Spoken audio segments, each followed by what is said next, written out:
Olá, estudantes da segunda série! Nesse vídeo vamos falar sobre carta. Certamente você já sabe que a carta é um texto bem antigo. É uma composição epistolar. E dentro dessa função de carta, nós temos o quê? A função de conectar pessoas. Por vezes a carta era gigantesca, tinha muitas laudas, ou seja, páginas, né?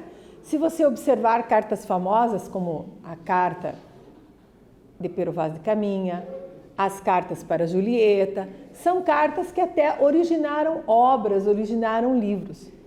Muitas vezes a carta era utilizada como um elemento para descrever algum achado, a terra e tudo mais. Outras, as cartas foram unidas e formaram uma obra literária. A carta viralizou-se. Sim, meus queridos, a carta viralizou-se e ela se transformou no e-mail ou em outras tantas formas de comunicação instantânea, como, por exemplo, os aplicativos de mensagem que a gente tanto usa no cotidiano.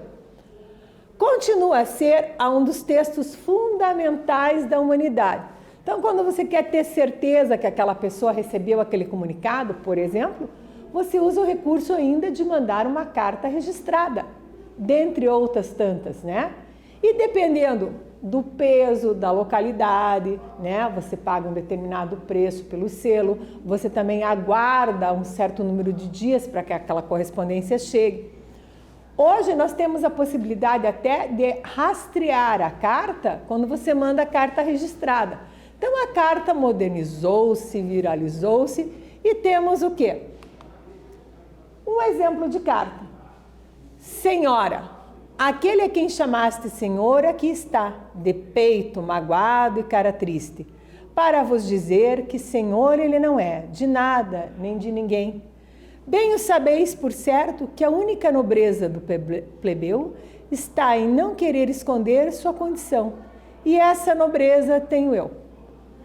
Olha a linguagem da carta. Você observa os verbos em que pessoa eles estão? Sim, os verbos em segunda pessoa eram uma característica das cartas do século passado. Essa carta em especial, veja, ela é composta, né, de elementos estruturais. Então, uma carta, qualquer carta que você vai escrever, tem que ter o quê? Local e data, que são colocados acima de qualquer informação.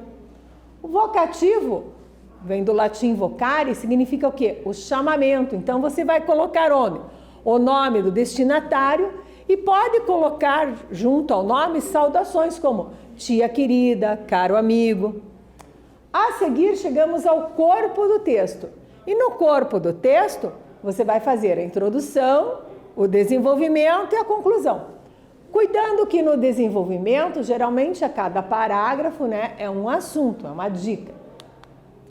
A despedida, conforme o grau de intimidade que você tiver com a pessoa para a qual você está enviando a carta, você vai colocar a despedida, seja mais informal ou com formalidade. Então você pode colocar lá, atenciosamente, ou um abraço forte, carinhosamente, beijos carinhosos, vai depender da tua intimidade com a pessoa.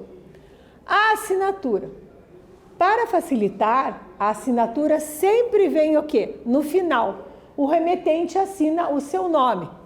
E abaixo sempre das saudações. Quando a carta é mais pessoal, mais íntima, o que acontece? Ele põe só o primeiro nome. O texto que nós estudamos, então ele tem as características de uma carta, porém ele é uma carta, né, dentro de uma crônica. Então, como foi escrita no século passado, apresenta uma linguagem cheia de lirismo, ênfase nos sentimentos, verbos na segunda pessoa, e o uso da segunda pessoa é muito característico nas cartas de antigamente. A estrutura, marcas de pessoalidade, linguagem, interlocução direta, discussão de temas íntimos. Nesse vídeo falamos sobre carta. Espero que você tenha gostado e até breve.